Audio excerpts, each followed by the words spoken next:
아니 저기 길 좀 물읍시다. 노인의 물음에 친절하게 대답해준 여성들. 지갑 갖고 있지? 당장 내놔! 자, 그런데 정말 이상한 건요. 피해자들의 반응이었습니다. 현금이 얼마 없잖아. 계좌 비밀번호 뭐야? 비밀번호 1, 2, 3, 4. 노인의 요구대로 순순히 금품을 주고 계좌 비밀번호를 알려주었습니다. 오늘의 특종 주제 공개합니다. 지난 4월 아르헨티나의 한 아파트. 늦은 시각 잠자리에 든 코너는 애써 잠을 청하려고 했지만 아이씨, 이 시간에 대체 뭐 하는 거야? 너무 시끄럽잖아, 이거. 마치 쇠구슬을 굴리는 듯한 기이한 소리. 신경을 긁는 소음에 예민해질 수밖에 없었는데요.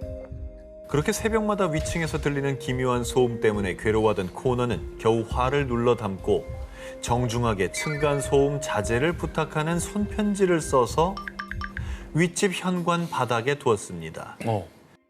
그런데 얼마 뒤 코너의 쪽지를 본 같은 아파트의 또 다른 이웃 주민이 전한 이야기. 순간 소음 때문에 항의를 하셨던데 이상하군요. 그 집 주인은 2년 전에 사망했습니다. 2년 전 집주인이 고독사한 뒤 쭉 아무도 살지 않았던 윗집. 그런데도 불구하고 해가 어스름이 떠오르는 새벽만 되면 빈집에서 들리는 기묘한 소리. 그날 밤 코너가 들은 소리는 대체 무엇이었을까요? 이처럼 도무지 현실이라고는 믿기지 않는 미스터리하고 오싹한 이야기. 마치 공포 영화의 한 장면 같았던 그 일은 놀랍게도 현실에서 벌어진 일인데요. 오늘은 전 세계에서 일어난 영화보다 더 영화 같은 충격의 공포 실화를 준비했습니다. 이번 특종 여름 특집 영화로 만들어질 현실 속 공포 19. 여름 특집 영화로 만들어질 현실 속 공포 19 15일을 공개합니다. 소리나는 모모의 비밀. 2016년 아르헨티나 산루이스 엘 볼칸. 오토바이 사고로 갑작스레 사망한 23살 청년 미겔 앙헬 에레디아의 장례식이 엄숙함 속에 거행되고 있었습니다. 그런데 방금 다들 들었어? 뭐가 틀렸잖아. 유족 중에 한 명이 미겔의 시신이 들어있던 관에서 이상한 소리를 들었다는 겁니다. 놀란 유족들이 관에 귀를 갖다 대자 정말 관에서는 정체를 알 수 없는 소리가 들리는 듯 했습니다. 관에서 소리가 난다. 소리가 나요? 갑자기? 미겔이 살아있을지도 모른다는 생각에 술렁이기 시작한 장례식장. 그리고 미겔, 정말 살아있는 거야? 혹시 내 말이 들리면 관을 한번 때려봐. 그 순간 마치 다불하듯 관에서 울리는 의문의 소리. 미겔이 살아있는 게 틀림없어. 미겔, 도움이 필요하면 관을 5번 때려봐. 그러자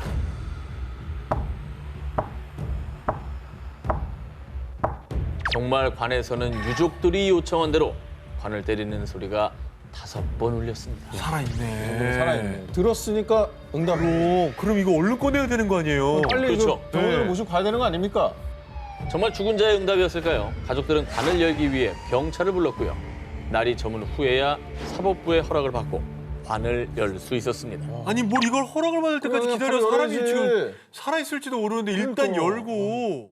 자, 모두가 숨죽인 가운데 드디어 관이 열리는 순간 관 속 미겔의 시신은 이미 부패가 진행된 상태. 뭐야? 자, 영원한 미스터리로 남은 관 속의 의문의 소리. 단지 죽음을 인정하고 싶지 않은 유족들의 바람이 만든 해프닝이었을까요? 아니면 생과 사의 갈림길에서 죽은 자가 보내는 마지막 메시지였을까요? 여름 특집 영화로 만들어질 현실 속 공포 19 14회를 공개합니다. 현실 속 전기톱을 든 광대. 한밤에 숲속을 헤치고 달리는 여성. 그녀의 등 뒤를 바짝 쫓는 건 전기톱을 든 남자. 날카로운 톱날이 점점 가까워지며 그녀를 위협하는데 이 장면은 1974년 개봉된 영화 텍사스 전기톱 학살의 한 장면으로 이 영화는 가면을 쓴 살인마가 전기톱으로 사람들을 무자비하게 살해하는 내용을 담고 있습니다. 이거는 계속 나왔잖아, 시리즈가. 그죠? 무슨 시리즈를 봐도 무서워요. 예. 아니 일단 저 설정 자체가 무섭잖아요. 설정을 너무 진짜 공포스럽게 했지. 숨어 있는데 저 장면의 클리셰 그거예요. 숨어 있는데 소리가 나면은 가까이 있는 거야. 그게 너무 무서워서 그런 거야, 사실. 자, 그런데 영화가 아닌 현실에서 이 텍사스 전기톱 학살 같은 공포스러운 일이 발생했습니다. 현실에서 저 전기톱 살인마가 나타난 거예요? 자, 2014년 아르헨티나 훈인. 으슥한 밤 사람들은 누군가 뒤를 쫓는 듯한 느낌을 받았고요. 이상한 기분에 뒤를 돌아보면 그곳에는 방대 가면을 쓴 누군가가 전기톱을 들고 마치 죽일 듯이 달려들기 시작하는 겁니다. 어우 진짜. 어우 너무 무서워 정말. 길에서 저렇게 한번 봤다고 생각해요. 얼마나 무서워. 그럼 그것도 밤에 달인 풀리지. 사람도 없는데 어우. 누가. 그런데 더욱 소름 돋는 건 전기톱을 든 광대에 대한 신고가 처음이 아니었다는 겁니다. 저 바로 뒤에 서 있네. 와, 지금 영문 모르고 좀 가고 있는 거잖아 지금. 뒤에 그쵸. 있는데. 뉴스에 보도된 거예요, 뉴스. 아 저 사람 저 아무것도 모르고 그냥 앞으로 갔을 거 아니야. 저 모르지. 수건에 손 놓고 그냥 보러 가잖아. 기둥 뒤에 숨어 있다 나온 와, 거니까. 대박 무섭다. 자, 전기톱을 든 광대에 대한 신고는 인근 엘버트와 브라가도 지역에 이어 벌써 3번째. 무수히 많은 목격담이 속출했는데요. 주차장이나 외진 골목 등 범죄가 벌어지기 딱 좋은 장소가 그들의 주 활동 무대. 이따른 신고에 경찰은 곧장 수사에 나섰지만 광대에 대한 그 어떤 단서도 찾지 못했습니다. 다행히 사망 사건은 발생하지 않았는데요. 하지만 광대들이 어떤 목적으로 왜 나타났는지 끝내 밝히지 못했습니다. 사람들은 언제 어디서 전기톱 광대를 마주하게 될지 몰라 공포에 떨어야 했습니다. 도심을 공포로 몰아넣은 전기톱을 든 광대. 끔찍한 영화 속에서나 등장할 것 같은 그의 진짜 정체는 무엇이었을까요? 여름 특집 영화로 만들어질 현실 속 공포 19 13회 공개합니다. 사람을 조종하는 모모. 2015년 9월 한낮의 파리. 관광객으로 보이는 한 노인이 길을 가던 두 여성에게 다가갔습니다. 아이고 힘들어라. 아이 저기 길 좀 물읍시다. 노인의 물음에 친절하게 대답해준 여성들. 그리고 얼마 뒤. 지갑 갖고 있지? 당장 내놔! 뭐야? 할머니가 강도였어요? 같은 할머니가? 길 물어보더니 강도예요? 자, 그런데 정말 이상한 건요. 피해자들의 반응이었습니다. 지갑이요? 여기 있어요. 현금이 얼마 없잖아. 계좌 비밀번호 뭐야? 비밀번호 1, 2, 3, 4. 여성들은 이 노인과 일면식이 없는 사이인데도 불구하고 노인의 요구대로 순순히 금품을 주고 계좌 비밀번호를 알려주었습니다. 뭐야? 할머니가 혹시 뭐 주술 같은 거 걸었어요? 노인은 지도를 가리키며 길을 묻는 척하면서 여성들이 지도를 보려고 집중하는 그때 여성들의 얼굴에 마약 가루를 물어버린 겁니다. 와 여기다가 가루를 놨다가? 악랄하다 악랄해. 이거 영화로 만들면 대박이다. 여성들이 흡입한 건 스코폴라민이라 불리는 마약, 일명 악마의 숨결. 이 스코폴라민은 소량만 흡입해도 강력한 환각작용을 유발, 와. 무능력, 무의식, 무저항 상태가 되는데요. 그래서 피해 여성들은 마치 좀비처럼 본인의 의지대로 행동하지 못하고요. 노예라도 된 듯 노인의 요구사항을 그대로 따랐던 겁니다. 자, 그리고 설사 약 기운이 떨어진다고 해도 자신이 무슨 행동을 했는지 아무런 기억도 하지 못한다고 합니다. 완전 범죄에 특화되어 있는 무섭다. 마약이네. 근데 대낮에 파리 번화가에서 일어난 일이래잖아요. 어디 음침한 데도 아니고. 그렇습니다. 뭐 어디 뭐 무서워서 어디 가겠어요? 자, 노인을 포함한 3명의 일당은 이 같은 수법으로 최소 20차례 강도짓을 감해. 자, 또 다른 피해자 중 한 명은 무려 11만 2,500달러, 한화 약 1억 5천만 원을 갈취당하기도 했습니다. 이뿐만 아니라 이 마약, 이 스코필라민의 원산지인 콜롬비아에서는 성폭행, 강제 장기 적출 등 매년 최대 5만 건의 스코필라민 관련 범죄가 발생한다고 합니다. 순식간에 사람을 좀비, 노예로 만드는 무서운 마약, 악마의 숨결. 공포 그 자체인 이 마약은 영화 속에서나 일어나는 허구가 아닌 무섭고 끔찍한 현실이었습니다. 여름 특집 영화로 만들어질 현실 속 공포 19 12위를 공개합니다. 그녀를 괴롭힌 모모. 2020년 중국 난닝시. 중년 여성 리아오는 언젠가부터 이상하게 몸이 피곤하고 이유 없이 아, 그저 연기하고 있는 거예요. 아, 리아오 역할. 리아오 역할 하는 거예요. 아니, 리액션 하라며요. 연기로 도와주고 있잖아요, 지금. 아, 진짜 이렇게 맨손으로 하실 줄 여기 지금 저 리아오라고 적혀서 나가지 않습니까? 이렇게 제대로 자, 다시 한번. 말씀까지 제대로 하품을 하실 줄 몰랐어요. 다시 한 번 해주세요. 중년 여성 리아오는 이렇게 언젠가부터 이상하게 몸이 피곤하고 이유 없이 아프기 시작했는데요. 그런데 이상했던 건 리아오만이 아니었습니다. 아들, 요즘 얼굴이 안 좋은데 무슨 일 있어? 기운도 없고 성적도 떨어지고 무슨 일이야? 리아오의 아이들마저 컨디션이 안 좋은 듯 평소 같지 않은 모습을 보였는데요. 주제가 주제니까 그냥 컨디션이 안 좋은 게 아닌 것 같은 느낌이 들어요. 그런데 리아오와 가족이 겪은 이상한 현상들은 모두 이유가 있었습니다. 어느 날 아랫집의 발코니에서 리아오가 발견한 충격적인 것. 아우, 저 저주인형. 어머, 생긴 것도 흉측하지 않습니다. 저걸 왜 걸어놓은 거야? 누가? 아니 저런 걸 왜 집에다 걸어놔? 바로 아랫집이었습니다. 아랫집? 아니 자기 아랫집 사람들이 자기 집에다 걸었다고요? 아랫집의 발코니에 주렁주렁 매달려 있는 기괴한 인형들. 목이 매달린 인형은 마치 피를 흘린 것 마냥 시뻘건 흔적이 난무했고 의도를 알 수 없는 십자가 문양까지 그려져 있었는데요. 더욱더 소름 끼치는 건 인형에 리아오 자신의 이름이 적혀 있다는 겁니다. 그러니까 이 기괴한 인형들은 리아오를 향한 저주 인형이었던 겁니다. 근데 나는 저 인형이 공포스러운 게 아니라 나를 저렇게 저주하는 사람이 밑에 산다는 게 소름인 것 같아. 그렇죠. 난 그게 너무 싫어. 이웃으로 어. 엘리베이터에서 마주치고. 마주치거나 뭐 뭔 짓을 내가 없을 때 뭔 짓을 해놓을지 모르잖아. 아니 도대체 뭐 얼마나 나쁜 마음이 들었길래 저런 걸 해요? 사실 리아와 그녀의 가족은 층간소음 등의 문제로 아랫집과 오랫동안 갈등을 겪어왔다는데요. 리아오는 아랫집이 층간소음에 대한 복수로 자신과 가족들을 저주한 거라고 확신, 공안에 신고했습니다. 하지만 집주인은 공안의 설득에도 저 인형은 윗집이랑은 상관없는 거라니까요. 리아오의 이름이 저렇게 떡하니 적혀 있음에도 윗집과는 관계가 없다며 발뺌. 한참이나 인형을 철거하지 않았고요. 결국 리아와 가족들은 저주를 피해 도망치듯 이사를 갈 수밖에 없었습니다. 그런데 정말로 저주가 실현되기라도 한 것처럼 몸과 마음이 괴로웠다는 리아와 가족들. 잠 못 이루던 그 밤들 사이에 저주 인형들은 눈을 번뜩이고 있었습니다. 여름 특집 영화로 만들어질 현실 속 공포 19 10위 공개합니다. 호텔 계단에 포착된 모모. 지금 들려드릴 이야기는 2016년 미국 콜로라도주의 한 호텔에 묵던 헨리 야우가 겪은 실화입니다. 콜로라도 여행을 위해 호텔을 찾은 헨리. 웅장한 호텔 인테리어에 반해 호텔 로비를 카메라에 담았는데요. 그리고 그날 밤 컨디션이 좋지 않아 잠을 설친 헨리.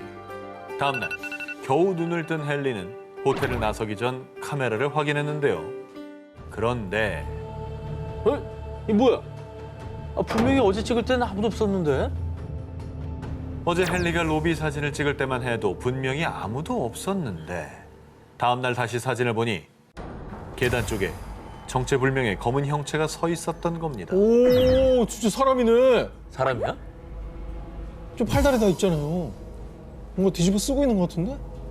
심지어 그 형체는 무려 1800년대 것으로 추정되는 아주 오래된 옷을 입고 있었는데요. 이야, 저 정도 물체가 안 보이나? 유령이에요? 그러니까 심령 사진이에요? 머리가 또 없지 않아?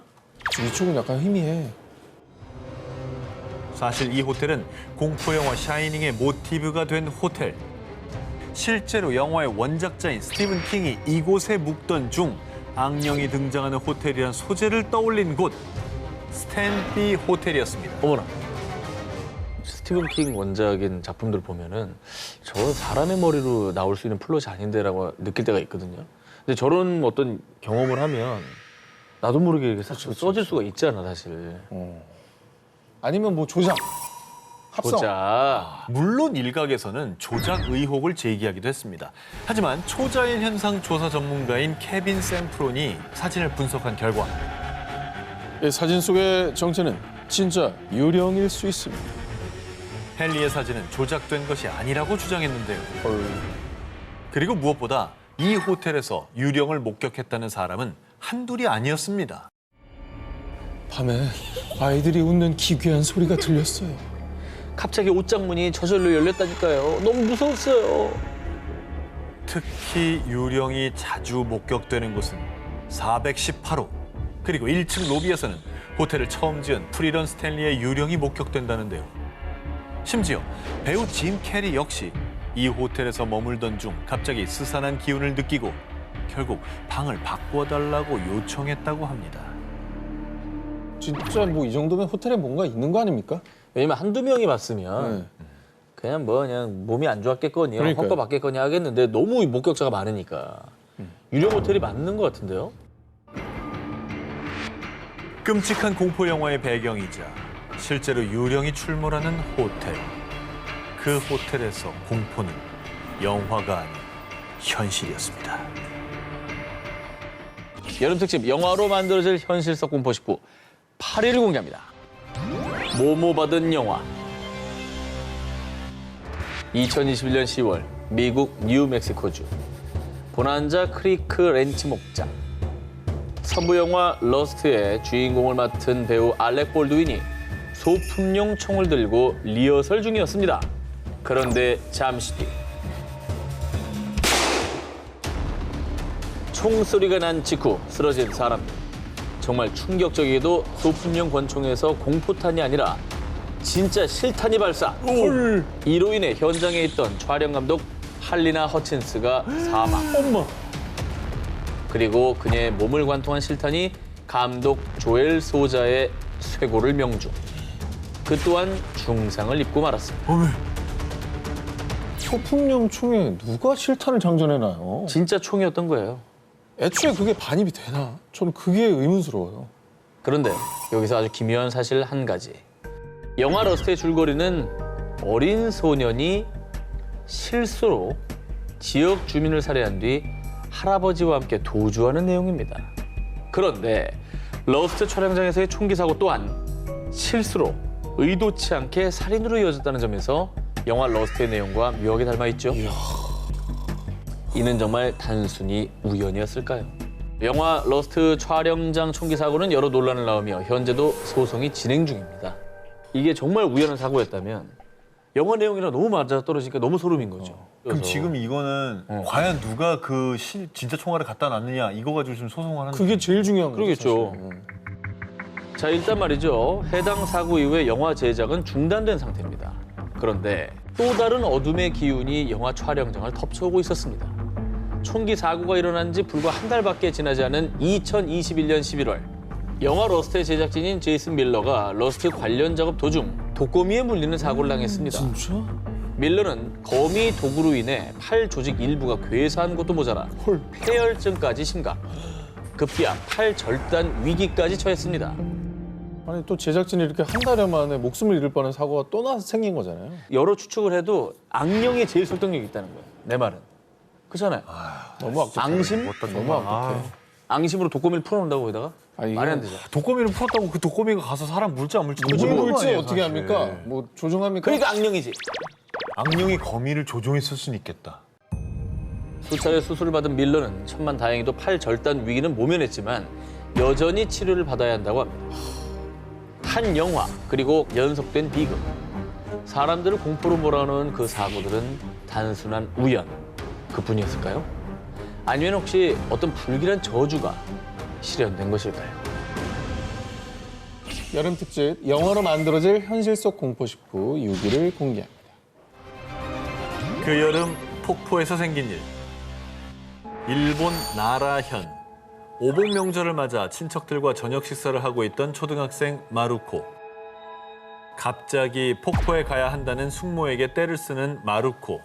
할머니까지 정색하며 그 꿈 알렸지만 숙모의 고집을 꺾을 수는 없었는데요. 기어이 폭포로 향한 마루코와 친척들. 즐겁지 않은 폭포 나들이엔 끔찍한 이야기가 숨겨져 있었습니다. 아무리 예쁜 폭포도 밤에 뭐하러 가지? 다음 날 가지? 밝을 때 보면 더 좋잖아요. 그럼. 사실 일주일 전 마르코와 가족들은 그 폭포를 방문한 적이 있었습니다. 그런데 마르코는 폭포를 보자마자 말로 표현 못할 찝찝함과 꺼림칙한 기분에 휩싸였고요. 한시라도 빨리 폭포에서 벗어나고 싶은 마음뿐이었습니다. 그렇게 돌아가는 차 안, 마르코의 할머니가 조용히 귓속말로 속삭였는데요. 앞으로 저 폭포엔 얼씬 더 맑어라.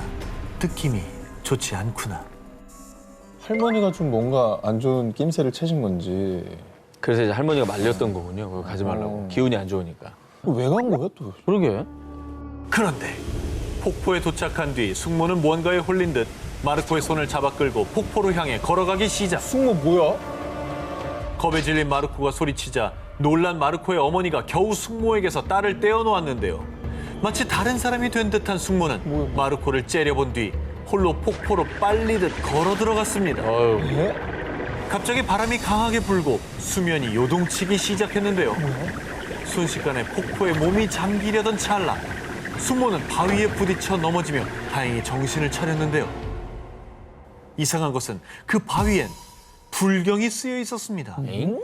숙모가 넘어진 장소는 과거 한 불귀의 객이 스스로 목숨을 끊은 곳이라는 것. 그 영화 람종 속에 그 귀신에 빙의 된 것처럼 숙모도 물귀신이나 뭐 어떤 귀신에 홀린 게 아닌가. 아 근데 순간 뭐 그래도 바위에 부딪히면서 이제 살아난 거잖아요. 거기 불경이 있었다고 하니까 혹시 그게 좀 위력이 있었던 거 아닐까? 불경의 힘이다. 한 일본인이 초등학생 때 폭포에서 겪었다는 끔찍한 경험. 정말 숙모는 귀신에 홀렸던 걸까요? 여름 특집 영화로 만들어질 현실 공포 속 19 3위를 공개합니다. 지하실 속 모모로 가는 문. 2011년 11월 미국 인디애나주 게리. 새 집으로 이사 온 에먼스 가족은 잔뜩 들떠 있었는데요. 엄마, 이 방은 제가 쓸게요. 엄마, 이번쯤은 마당이 있어 너무 좋아요. 그렇게 에먼스는 새 집에서 가족들과 함께할 행복한 미래를 꿈꿨습니다. 그런데 말입니다. 어? 아무도 TV를 켠 적이 없는데 대체 어떻게 된 일이지? 주변에 개 키우는 사람도 없던데 대체 어디서 들리는 소리지? 이뿐이 아닙니다. 갑자기 문이 저절로 닫히는가 하면 소리 없이 열리기도 하고요. 누군가 쉼 없이 노크를 하기도 했는데요.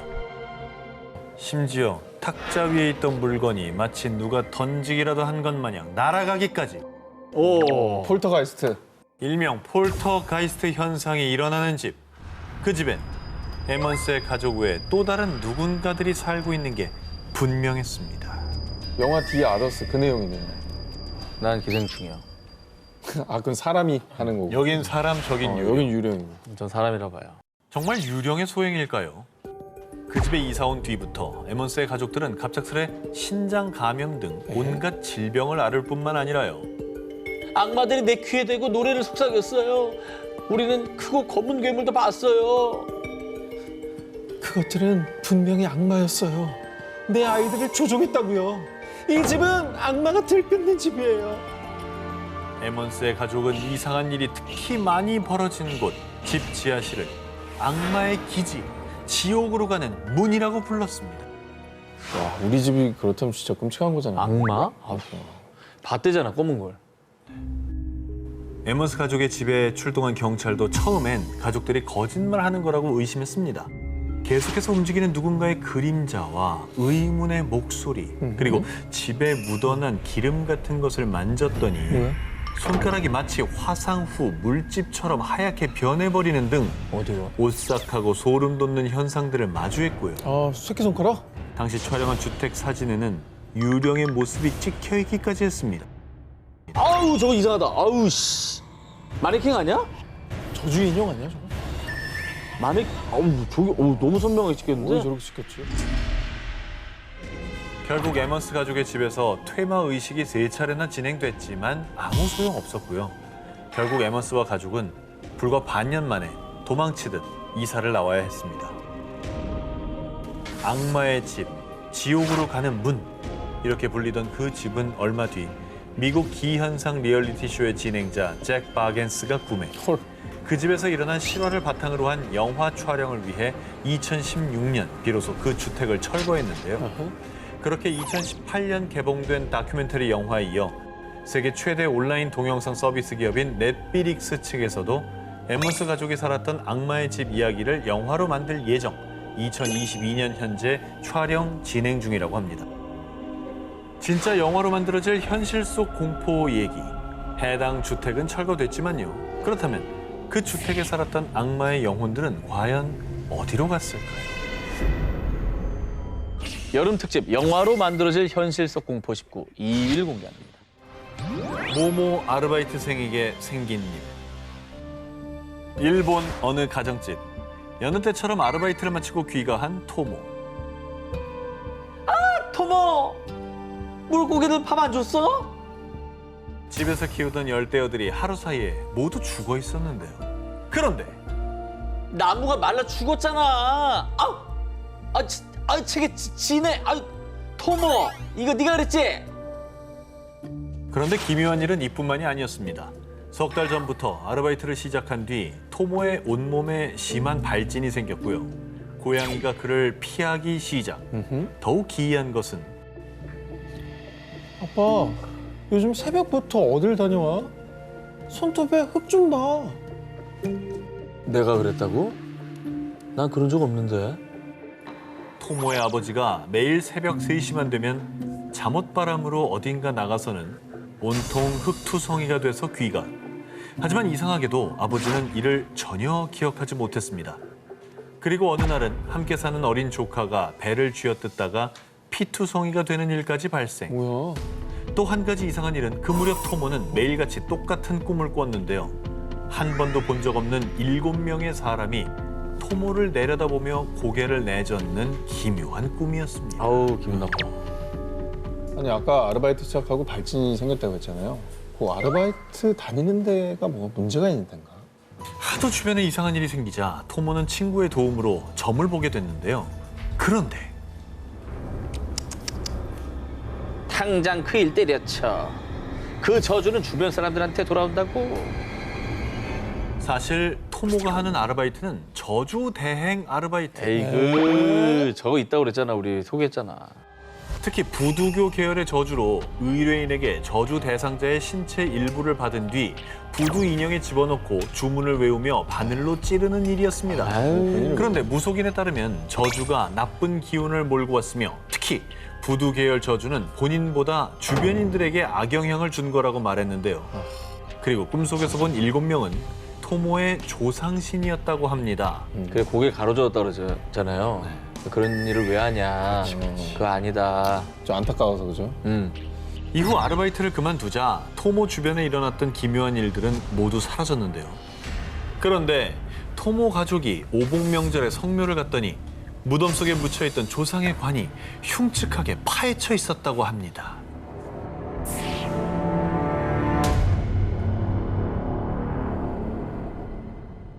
여름 특집 영화로 만들어질 현실 속 공포 19 18위와 1위 헤드라인 공개해 주세요.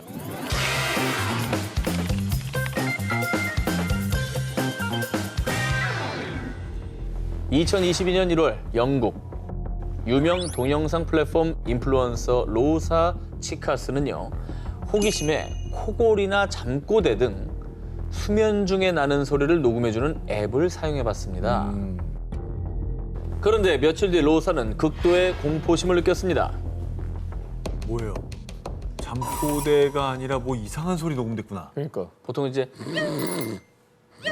이런 것만 녹음이 돼야 되는 거. 아니면 이상한 뭐 말소리를, 귀신 소리, 허허. 요령 뭐 이런 게 뭐 이런 거. 들어가 있을 수도 있죠. 오호. 아니면 자면서 귀신이랑 대화했나? 네. 아닙니다.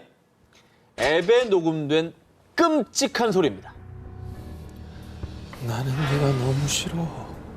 네가 죽었으면 좋겠어. 뭐야? 로사를 저주하는 누군가의 목소리가 담겨져 있었던 겁니다. 심지어 정체불명의 그 저주는 녹음을 한 4일 내내 매일같이 녹음됐습니다. 우와, 어우 소름 끼쳐. 밤마다 잠든 자신에게 저주를 퍼붓는 이가 누군지 로사는 그 목소리의 정체를 밝히기 위해서 침실에 카메라를 설치했습니다. 그리고 밤새 카메라에 포착된 소름 끼치는 진실. 누가 나오긴 나왔어야 돼. 이게 나와도 무섭고 안 나와도 무서운데? 이거 진짜 무섭죠. 누구야? 뭐야? 아, 누가 있었던 거잖아. 카메라에 포착된 정체는 유령이 아니라 로사 남자친구의 엄마였습니다. 한 집에 살면서 로사를 평소 친절히 잘 챙겨주던 사람이었습니다. 그래서 영상을 확인한 로사는 처음엔 남자친구의 엄마가 물건을 찾기 위해 방에 들어왔다고 생각했는데요. 하지만 남자친구의 엄마는 물건을 찾지 않고 오로지 로사의 앞에 서서 중얼중얼 매일 밤 녹음됐던 그 저주의 말들을 퍼붓던 겁니다. 아니, 왜? 아이고. 진짜 중요한 거는 다음 날 저 사람은 또 친절히 맞이해줬다는 거예요. 잘 잤어? 아이고야. 밥 먹을래? 그리고 밤에는 제발 죽어라, 제발 죽어라, 제발 죽어라, 제발. 계속 주소를 외웠던 거예요. 이거는 진짜 이해 불가다. 이해 불가지. 이해 불가다. 저런 짓을 하는 사람들이 그렇게 이성적으로 행동했을 사람은 아니에요. 저주의 목소리, 그 정체를 알게 된 로사는 해당 영상을 온라인에 올려서 사람들에게 고민 상담을 했습니다. 영상을 본 대부분의 사람들 역시 그 집에서 나오지 않으면 죽어버리라는 저주를 현실로 만들지도 몰라. 위험해, 당장 도망쳐! 라며 로사를 걱정했습니다. 이건 진짜 끔찍하다. 사람이 더 무섭네. 다시 한번 느끼는데 유령은 사람을 해치지 않아요. 사람이 사람을 해치지. 그래. 너무 무섭다.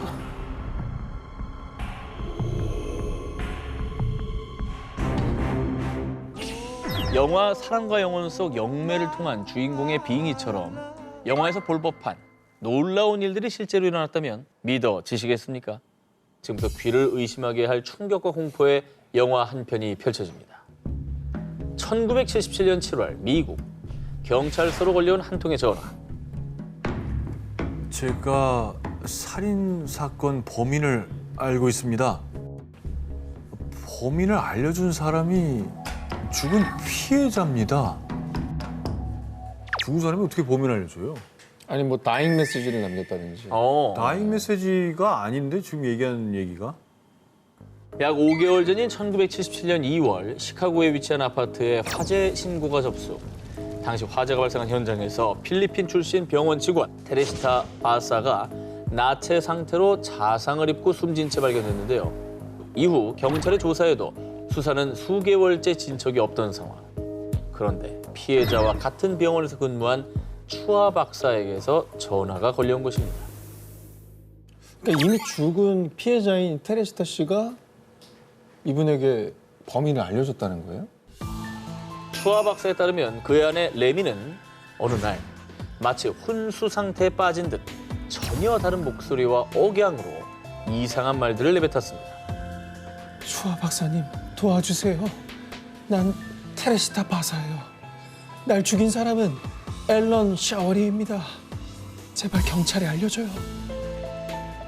이후 아내는 자신이 뱉은 말들을 전혀 기억하지 못했고요. 추아 박사는 당연히 처음엔 이 기묘한 일을 믿지 못하고 애써 무시했습니다. 하지만 왜 경찰이 알리지 않았죠? 당신이 정말 테레시타라고? 아니 경찰이 믿지 않을 거예요. 증거가 필요해요. 앨런이 내 목걸이를 훔쳐서 그의 여자친구에게 줬어요. 아내의 입을 빌려 테레시타라고 계속 주장하는 영혼. 추아 박사는 믿을 수는 없었지만 테레시타와 친분이 없는 아내가 미국에 거주하는 친척들의 이름과 번호까지 줄줄줄 말하자 결국 경찰이 이 사실을 알렸던 것입니다. 이건 믿기지가 않네. 그렇죠. 이런 번호까지 아는 건 어렵죠. 추아 박사의 와이프라면 절대 모를 얘기를 한 거죠. 알 수가 없는데. 지금. 이게 진짜 빙이네. 경찰도 처음엔 반신반의했지만 추아 박사가 알려준 대로 테레시타의 친척들을 확인. 그리고 그녀가 용의자로 지목했다는 병원 동료 앨런 샤워리를 조사했습니다. 앨런은 처음엔 극구 부인하더니 경찰의 추궁에 테레시타의 집에 방문한 적이 있다고 진술을 번복. 결정적으로 앨런의 여자친구로부터 진짜로 테레시타의 목걸이를 선물받았다는 사실을 확인했습니다. 야, 이게 가능하다고요? 그렇죠. 얼마나 억울했으면 다른 사람의 몸을 빌려서 범인을 지목을 했겠어요. 그렇죠. 진짜 영원히 본인의 살인 사건을 해결한 거네요, 이건. 아, 저게 모든 피해자들한테 가능했으면 좋겠다. 그럼 살인 사건 다 없을 것 같은데. 그렇죠. 예. 앨런은 금품을 훔치던 과정에서 테레시타를 살해했다고 자백. 사상 초유의 살인 사건에 도움을 준 유령 사건에 세간의 관심이 집중. 결국 앨런은 살인 혐의로 재판에 넘겨져 징역 14년형을 선고받았습니다. 오늘의 데스크 공포 콘텐츠 크리에이터 왓썸님을 영상으로 연결해 보겠습니다. 안녕하세요. 안녕하세요. 네, 안녕하세요. 자, 오늘 저희 기사들 어떻게 보셨습니까? 모두 실화를 기반으로 한 이야기다 보니 한층 더 리얼하고 더 공포스러웠던 게 아닌가 하는데요. 또 한편으로는 이런 생각도 듭니다. 잘 짜여지고 연출된 영화보다 더 무서운 건 바로 현실이라는 것. 지금도 우리 주변 어딘가에서는 영화보다 더 무서운 일들이 벌어지고 있는 건 아닐까요? 자, 그럼 오늘의 1위 기사는요. 1위는 범인을 잡은 영혼의 수사입니다. 목격자도 증거도 발견되지 않아 진범을 잡을 수 없었으나 피해자의 영혼이 다른 이에게 빙의되어 증언을 함으로써 이 사건이 해결되었다는 것 자체가 믿기지 않는 일이었습니다. 빙의된 영혼은 피해자가 아니면 알 수 없는 디테일한 점까지 알고 있었으며 실질적으로 지목한 사람이 범인이 맞았다는 것 또한 소름이 돋았는데요. 영화보다 더 영화 같은 이야기라는 생각이 들어 1위로 선정했습니다. 자, 오늘 프리한 데스크 왓썸님 고맙습니다. 고맙습니다. 이거 실화임? 거짓 같은 진실 19가 되겠습니다. 이거 실화임? 거짓 같은 진실 19. 10위 공개합니다. 오진으로 10년간 투병한 환자. 자, 만약 뇌성마비 환자가 하루아침에 걷게 됐다면 믿으시겠습니까? 2001년 대구의 한 대학병원. 학예회 도중 쓰러진 6살 소녀가 응급실에 실려왔습니다. 소녀에게 내려진 진단은 경직성 뇌성마비. 경직성 뇌성마비는요, 뇌 이상으로 근육이 경직되어 팔다리가 뻣뻣해지는 병인데요. A양은 수차례 걸쳐 입원 치료를 받았지만 전혀 진전이 없었고요.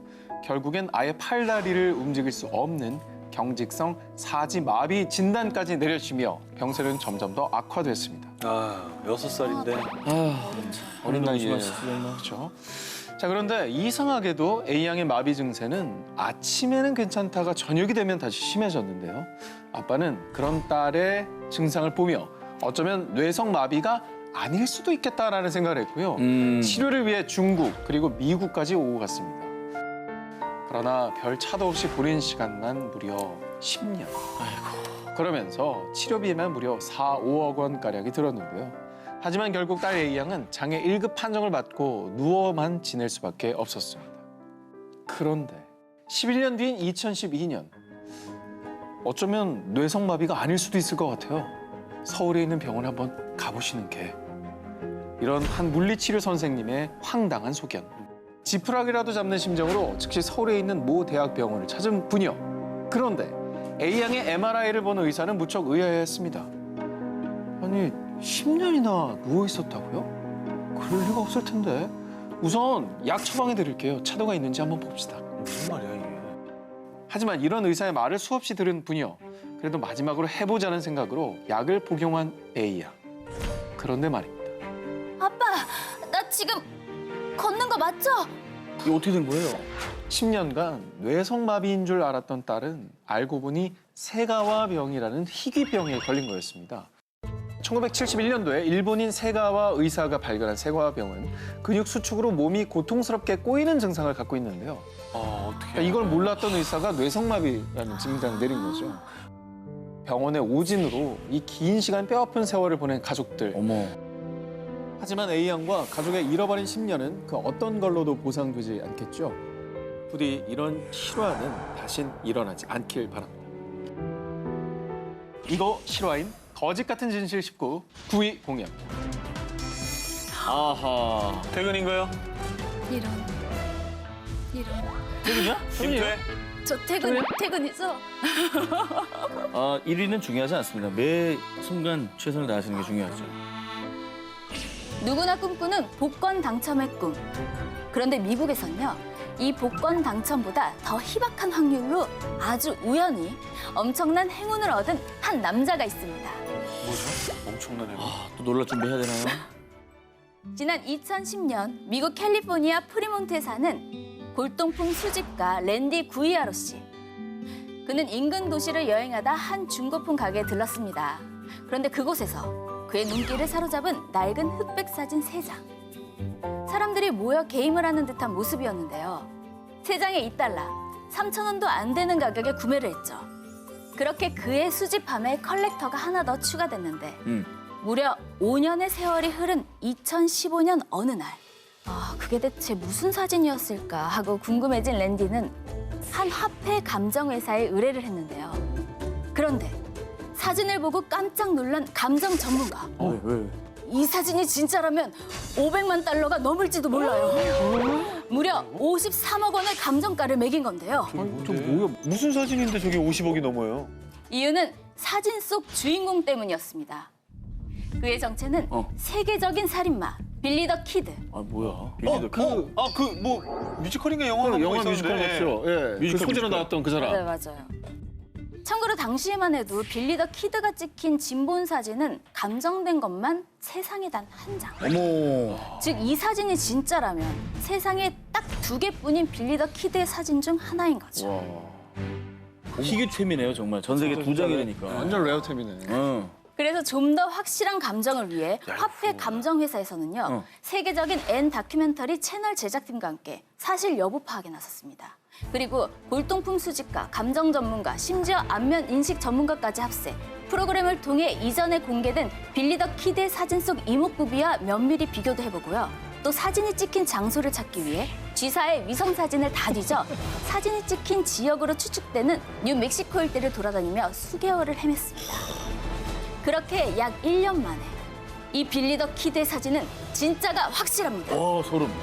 결국 진본으로 밝혀진 이 사진.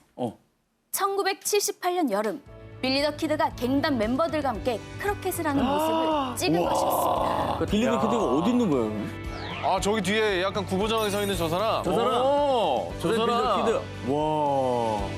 참고로 그 뒤 이 사진을 감정한 회사에선 $500만, 53억 원의 보험에 가입했고요. 현재 이 사진의 주인인 랜디와 함께 판매를 계획하고 있다고 합니다. 지난 2018년 4월 미국에선 미국판 살인의 추억이라 불린 희대의 살인마 정체가 드러났습니다. 뭐지 이거는? 얼마 전에 뉴스에 나왔었잖아요. 1976년부터 1986년까지 무려 11년간 12건의 연쇄살인, 최소 45건의 성폭행을 저지른 미국 최악의 장기미제 사건 범인이 42년 만에 검거됐는데요. 그의 정체가 밝혀지자 미 전역은 큰 충격에 빠지고 말았습니다.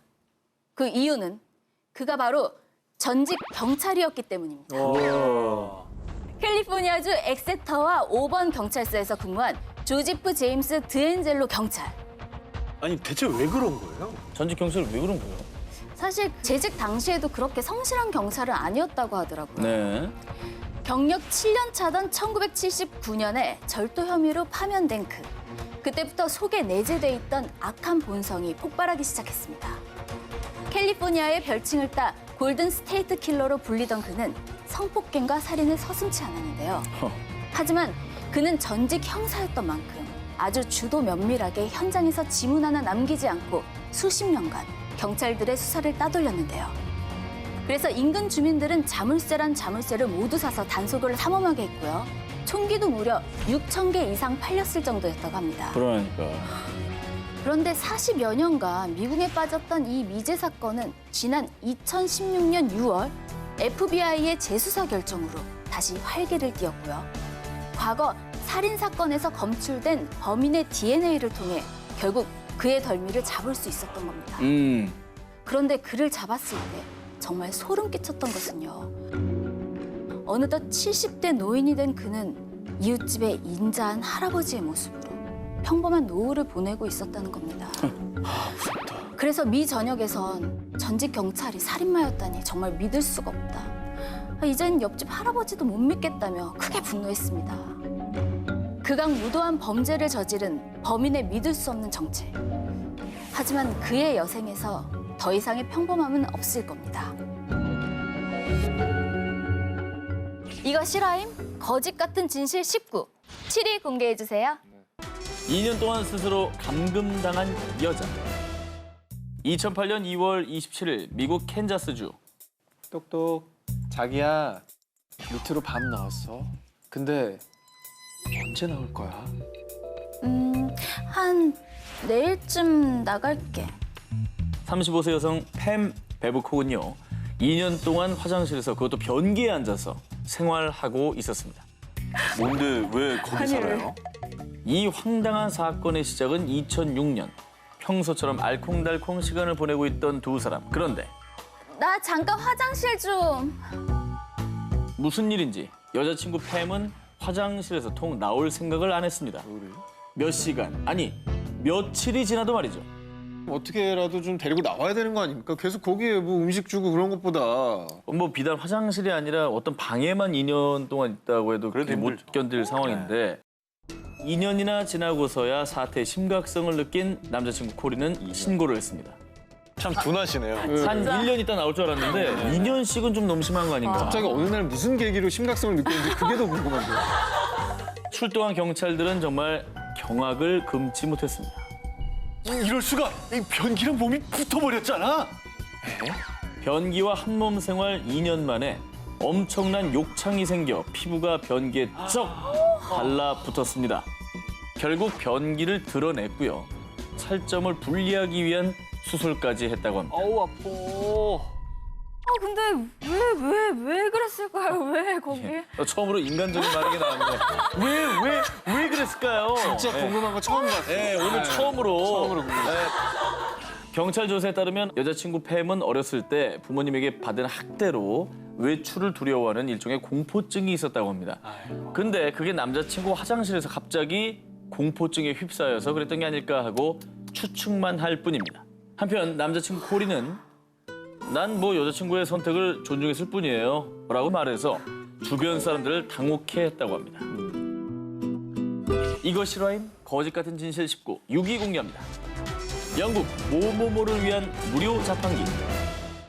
영국 하면 숨만 쉬어도 돈이 나간다는 그야말로 살인 물가의 나라인 거 다들 아시죠? 그런데 말입니다. 영국 노팅엄에 설치된 이 자판기는요. 생수, 과일, 과자, 샌드위치 등의 먹거리는 물론이요. 양말과 칫솔, 핫팩, 심지어 책까지 구비되어 있습니다. 그리고 원하는 물품이 있을 때 언제든 하루에 무려 3가지를 무료로 얻을 수 있다는 겁니다. 와, 이거 뭐죠? 이걸 왜 무료로 줘요? 이 자판기를 사용할 수 있는 사람은 바로 노숙자. 약간 그럼 사회산업의 일환인가요? 세계 최초의 노숙자 전용 자판기가 영국에 등장한 이유. 29살의 청년 후자이파 칼리드의 아이디어로 시작됐습니다. 그는 매일 기차로 장거리 통학을 했습니다. 그런데 그때마다 기차역에서 늘 노숙자들을 만난 것이죠. 참고로 영국 정부의 조사에 따르면 노숙자 수가 7년 연속으로 증가하면서 영국 내 노숙자 문제는 매우 극심한 상황인데요. 그래서 노숙자들에게 언제든 도움을 줄 수 있는 방법이 없을까 고민하다가 생각해낸 것이 바로 24시간 이용 가능한 자판기였던 겁니다. 진짜 멋있네. 그 뒤 곧바로 액션 헝거라는 자선단체를 설립. 자판기 회사와 지역의 식료품 회사의 기부를 받아서 전 세계 최초로 영국 노팅엄 비 쇼핑몰 앞에 노숙자 자판기를 설치했다고 합니다. 이제 사람이 없고 자판기가 있으니까 그렇죠. 당당하게 눌러서 내가 원하는 걸 가져갈 수 있는 아이디어가 진짜 좋은 것 같아요. 다른 곳에서도 이런 얘기가 많이 들렸으면 좋겠네요. 이거 실화임? 거짓 같은 진실 19, 5위 공개합니다. 죽음의 문턱에서 3번 돌아온 남자. 올해 4월 19일 하와이의 한 평화로운 휴양지 카우아이 섬에서 20살 청년 딜런 맥윌리엄스는 보디보드를 즐기고 있었습니다. 그런데 그때 무려 2m 길이의 뱀상어의 공격을 받은 딜런은 오른쪽 종아리를 콱 물려서 피를 철철 흘리면서도 꼭 살아야겠다는 의지 하나로 간신히 헤엄쳐 나왔습니다. 크게 다쳤네 진짜. 겨우 목숨을 구한 딜런. 그리고 다행히도 뱀상어에게 물린 종아리는 봉합수술 끝에 절단을 면할 수 있었습니다. 아유 다행이다. 그런데 딜런이 이렇게 죽음의 문턱에서 살아 돌아온 것은 이번이 처음이 아니었습니다. 3년 전 미국 유타주에서 하이킹을 즐기던 딜런. 뭔가 다리를 날카롭게 깨문 듯한 느낌을 받게 됩니다. 그것의 정체는 단 2에서 3mg의 독만으로도 성인 남성을 사망에 이르게 할 수 있다는 방울뱀이었습니다. 아유 어디 다니면 안 되겠다 저분은. 아유. 하지만 이때도요, 정말 운 좋게 곧바로 병원에 이송됐고요. 목숨을 건질 수 있었습니다. 그런데 말입니다. 정말 믿기 어려우시겠지만 딜런과 독한 맹수들의 악연은 거기서 끝이 아니었습니다. 2017년 7월 어느 날 미국 콜로라도주로 캠핑을 떠난 딜런. 캠핑을 또 갔어요. 캠핑을 가. 내가 딜런이면 캠핑에 캠짜도. 그냥 실내 테마파크 이런 데나 가지. 아, 정말. 텐트에서 자다가 갑자기 목덜미가 잘려나가는 듯한 아픔에 눈을 떴습니다. 뭔가에 목덜미가 콱 물린 것이었는데요. 약 136kg의 육중한 흑곰이었습니다. 아니 맛있는 냄새가 나나? 왜 이렇게 물어? 흑곰에게 물린 채 질질 끌려가던 딜런은 와, 이번에는 진짜 죽을 수도 있겠다라는 생각을 합니다. 그래서 그때 필사적으로 택한 방법이 이겁니다. 손가락으로 콱 찌른 거죠. 눈을! 흑곰의 눈을! 아니 눈이 멀 텐데 커서 얼굴이. 그럼 이렇게 찔렀나 보죠. 이게 안 될 텐데. 흑곰이 고통에 몸부림치는 그 틈을 타서 이번에도 겨우 도망칠 수 있었다고 합니다. 무려 3번의 죽음의 위기에서 탈출한 딜런은요. 저는 운이 좋은 사람이라기보다는 불행한 상황에서의 운이 좋은 것 같아요. 라는 말을 남겼다고 합니다. 이거 실화인 거짓 같은 진실 19. 이번엔 4위를 공개합니다. 하루아침에 눈이 번쩍 뜨인 사연. 1987년 뉴질랜드의 11살 소녀 리사 리드는요. 청천벽력 같은 진단을 받게 됩니다. 뇌종양입니다. 근데 위치가 너무 안 좋아요. 수술한다고 해도 살 확률은 5% 정도밖에 안 됩니다. 하늘이 돕기라도 한 걸까요? 다행히도 시신경을 누르고 있던 뇌종양을 제거할 수 있었습니다. 그런데 선생님, 앞이 새까매요. 왜 이런 거죠? 안타깝게도 뇌종양을 제거하면서 그녀의 시신경이 크게 손상된 겁니다. 그렇게 하루하루 시력이 떨어지다가 결국 3년 뒤엔 시각장애인 판정을 받게 됩니다. 그런데 10년 뒤인 2000년 11월 15일 24살이 된 리사 리드는 또다시 일생일대의 사건을 겪게 됩니다. 자신의 안내견 아미에게 굿나잇 키스를 하고 일어나려는데 균형을 잃고 테이블 모서리에 쿵 하고 머리를 부딪히고 만 겁니다. 한두 번도 아니고 내가 뭐 이렇지. 그런데 다음 날 아침 그녀는 깜짝 놀라고 맙니다. 보인다. 창문을 통해 들어오는 햇살, 바람에 나부끼는 커튼, 게다가 무려 10년 만에 아름다운 숙녀로 변한 자신의 모습을 볼 수 있게 된 리사 리드. 야, 대박. 이거 머리에 쾅 부딪히면서 뭐 신경이 뭐 어떻게 돌아온 거예요? 영화에서나 가능한 그러니까. 아니, 뭐 영화에서. 고장난 기계 가끔 막 탁쳤을 때 그쵸. 화면 딱 돌아오는 것처럼 네. 기적이 일어난 거네. 눈이 보이자마자 곧장 병원에 가서 검사를 받았는데 이건 기적이에요. 왼쪽 시력 80%가 회복됐어요. 라고 진단했다고 합니다. 서프라이즈 마무리로 치면 그거네요. 그녀의 의지가 이렇게 나는 거 아니었을까? 맞네. 이거 실화인 거짓 같은 진실 19. 3위 공개해주세요. 1960년 영국 런던 북부 배드퍼드셔에 사는 9살 소년 크리스 로빈슨. 심장 수술을 마친 크리스에게 언젠가부터 하나 둘 이상한 일들이 생기기 시작했습니다. 임사 체험에 유체 이탈을 겪기까지. 심지어는 꿈에서 미래가 보이기 시작했습니다. 예지몽 같은 거예요? 오. 이 사람의 예지력은 40쯤에 급상승합니다. 1993년 어느 날엔 하늘을 가르던 2대의 제트기가 크게 충돌하는 아주 불길한 꿈을 꾸게 되는데요. 그래서 그는 에어쇼의 주최자에게 전화를 걸었습니다. 당장 중단하세요. 분명 사고가 날 거라고요. 제가 꿈에서 봤어요. 단순히 장난 전화로 생각한 에어쇼 관계자는 대수롭지 않게 전화를 끊었는데요. 그런데 몇 주 뒤 영국 페어포드 공군기지에서 열린 에어쇼에서 실제로 2대의 제트기가 충돌하는 사건이 일어난 겁니다. 게다가 4년 뒤인 1997년 8월엔 고 다이애나 왕세자 빈의 사망까지 예언하자 크리스는 자신의 능력에 더 큰 두려움을 느끼게 됐습니다. 이상하다. 결국 고민 끝에 초능력자들의 실체를 벗겨낸다는 애리조나 주립대학교 심리학 교수 게리 슈왈츠 박사에게 제 초능력을 테스트받고 싶습니다. 라는 메일을 보냈습니다. 그 뒤 게리 슈왈츠 박사는 크리스와 함께 약 열흘간 호텔에서 투숙하며 그의 예언 능력을 검증했는데요. 모든 테스트를 완벽하게 통과한 크리스. 그런데 크리스의 표정은 어딘가 불안해 보였습니다. 크리스 씨, 무슨 일입니까? 안 좋은 꿈이라도 꾼 거예요? 한참 초조해하던 크리스가 고민 끝에 내민 한 장의 그림. 아, 911? 트윈타워. 어떡해. 아, 말도 안 돼. 저거를 미리 그렸다고, 저거를? 미리 그린 거죠. 에이. 지금 무섭죠? 2001년 무려 3,000명에 가까운 사상자를 낳은 9.11 테러. 그러니까 이 사건을 1년 전에 예견했던 겁니다. 소름 돋아, 소름 돋아. 그냥 말로 한 게 아니라 적어놓은 걸 보니까 확 믿어지네. 아니, 빌딩을 2개를 그려놨잖아. 그래서요, 미 중앙정보국 CIA에서 대형 범죄를 예견하고 범인을 색출하는 직책을 맡기도 했고요. 또 자신이 예언하는 모든 내용을 SNS와 홈페이지에도 게재합니다. 좋은 일이죠. 전 세계인들에게 21세기의 노스트라다무스로 통하며 지금 이 시각에도 지구 곳곳에서 벌어지는 크고 작은 일들을 예언하고 있다고 합니다. 자, 그럼 오늘의 1위 특종 후보 만나보도록 하겠습니다. 먼저 헤드라인 볼까요? 18년간 숨겨온 엄마의 비밀. 중국 현실판 원더우먼이 있다. 이거 실화임? 거짓 같은 진실 19. 저부터 발표합니다. 2014년 미국 사우스캐롤라이나주의 한 평범한 소녀 알렉시스 마니고. 자신의 어머니 글로리아 윌리엄스의 서랍에서 자신의 아기 때 사진을 보게 됩니다. 엄만 내 어릴 때 사진 없다더니 여기 있구만. 근데 이거 어디서 본 사진인데? 얼마 전 우연히 인터넷에서 본 1998년 실종 여아 사진. 쌍둥이인가? 그때 알렉시스는 자신이 18년 전 세간을 떠들썩하게 한 영유아 납치 사건의 피해자였음을 알게 됩니다. 큰 혼란에 휩싸인 알렉시스. 결국 알렉시스는 엄마 몰래 DNA 검사를 의뢰했는데요.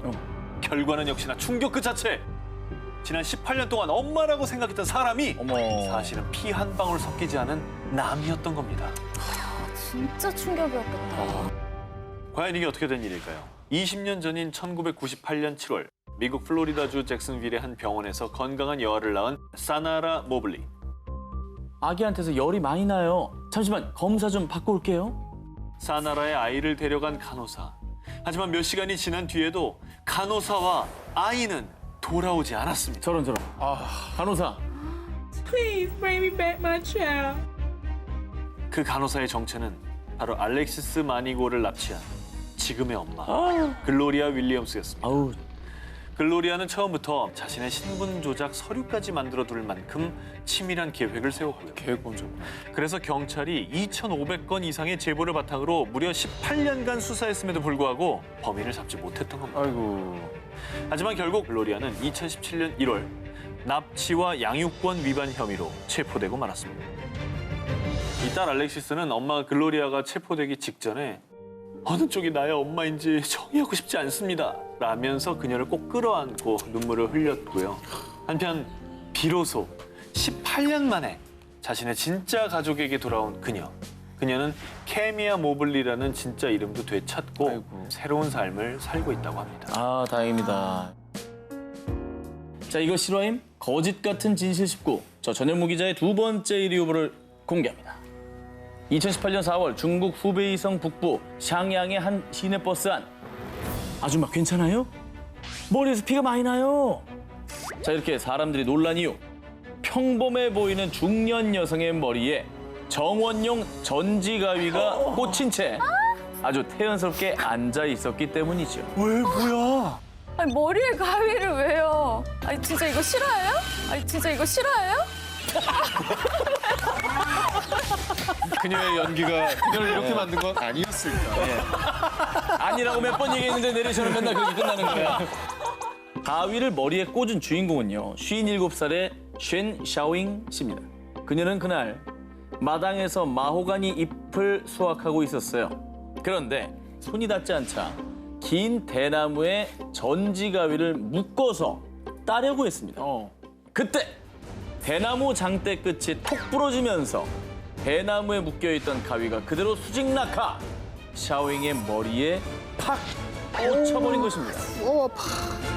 그런데 더 황당한 건 샤오잉은 심각한 통증을 느끼지 않았다고 합니다. 이게 가능해요? 그래서 일단 가족을 불렀는데요. 안타깝게도 아무도 없었습니다. 택시도 잡히지 않자 그때 바로 온 버스를 타고 병원으로 향했던 겁니다. 그렇게 무려 1시간이나 걸려 병원에 도착. 아이고. 환자분 괜찮아요? 왜 누우세요. 간호사 빨리 와 빨리. 당시 그녀의 머리엔 거의 4cm에 가까운 가윗날이 박힌 상태였습니다.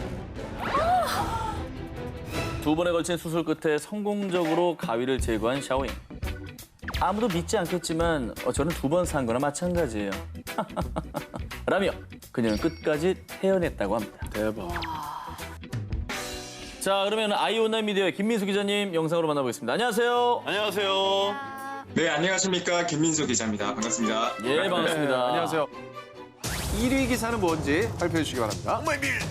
1위 기사는 중국판 원더우먼.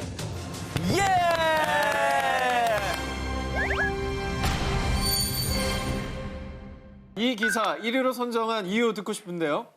다른 사건들은 주변에서 한 번쯤은 들어봤던 혹은 아니면 기사로 한 번쯤은 접해봤을 만한 사건들이었습니다. 하지만 이 중국판 원더우먼 사건은 머리에 가위를 꽂고 다닐 사람이 들어본 적이 없지 않습니까? 맞아요. 그리고 이 샤오잉의 침착성과 결단력에 높은 점수를 줘서 1위로 선정했습니다. 김민수 기자님이었습니다. 고맙습니다. 네, 감사합니다. 고생하세요.